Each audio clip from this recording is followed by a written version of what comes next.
Ha pasado más de una semana del fallecimiento del detective de investigaciones Piero Hernández, tras permanecer 5 días en estado grave luego de haber recibido un impacto de bala en un tiroteo en Cerro Navia.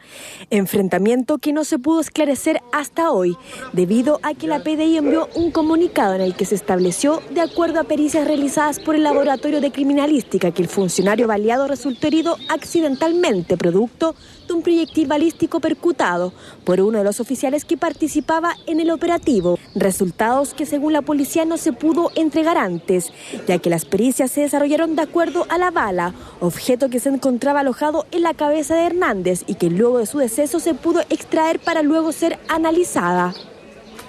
Bueno, como comprenderán, desde un comienzo se había dudado de la posibilidad que el autor del disparo que dio muerte al carabinero Piero Hernández pudiera ser de uno de los delincuentes, pues estos iban siendo perseguidos, la policía iba detrás, por consiguiente la lógica es que si hubiese recibido un disparo habría sido de frente y disparado más bien se habría notado en el automóvil, en el parabrisas, etcétera, dado que él iba sentado en la parte delantera mientras iba efectuando disparos.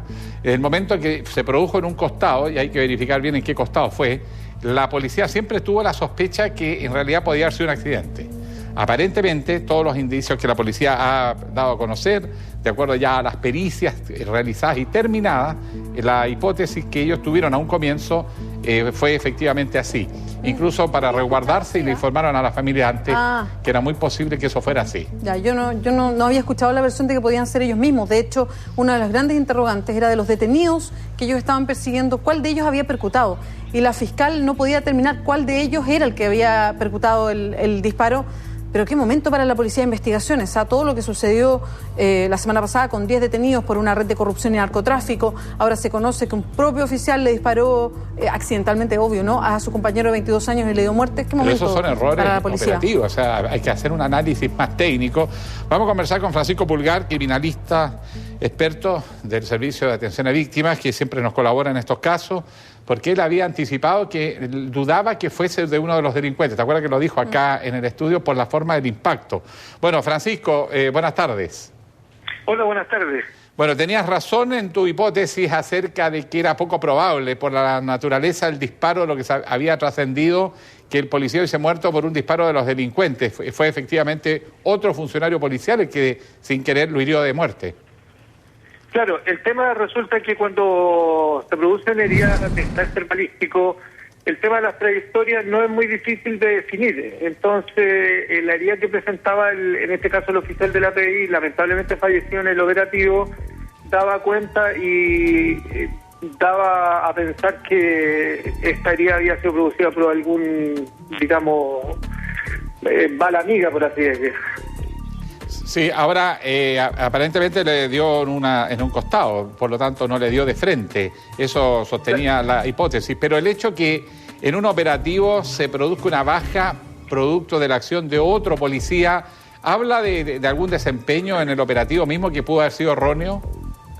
Es que, a ver, Guillermo, perdón, Alejandro, siempre lo hemos conversado en el estudio y ha sido un tema de cuestionamiento que yo he reiterado en muchas ocasiones, que si bien tenemos las policías menos corruptas de Sudamérica o Latinoamérica, pero en materia técnica y en materia de procedimiento le falta mucho. Y esto es una clara señal que lo que uno plantea va por esa vía.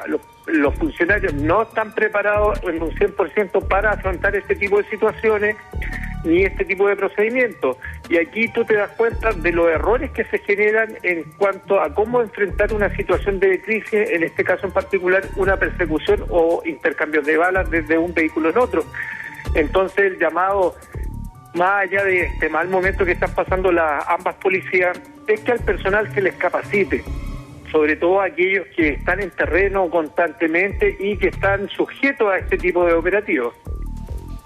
Ahora, esto mismo, y por la forma técnica del error, da la sensación que fue un error bastante producto del intercambio de fuego de la propia policía, pero también habla de un cierto riesgo con que los policías están haciendo uso del arma, porque si se están en ángulos o digamos entre los delincuentes y ellos mismos con otro vehículo policial y se dispare, también da la impresión de un exceso, de una cierta conducta tendencia temeraria, claro, a actuar, algo así. Bueno, yo lo había abordado anteriormente. Existen tratados que hablan sobre el miedo de los tiradores, y esta situación se da porque los funcionarios están sometidos a una carga de adrenalina muy alta que hace también que les afecte el miedo. Es por ello que disparan a diestra y siniestra, no con la cabeza fría. Entonces se producen este tipo de situaciones que no han sido pocas y que van a seguir pasando en la medida que el personal policial no vaya a entrenar y no sea sometido a este tipo de ejercicios. Porque, ojo, hay que hacer la diferencia. Cuando ellos van a polígono, solamente hacen disparos de tiro estático, no hacen disparos de tiro movible o dinámico, que se llama. Bien, pues te queremos agradecer por este contacto, Francisco. Muchas gracias. Gracias a ustedes.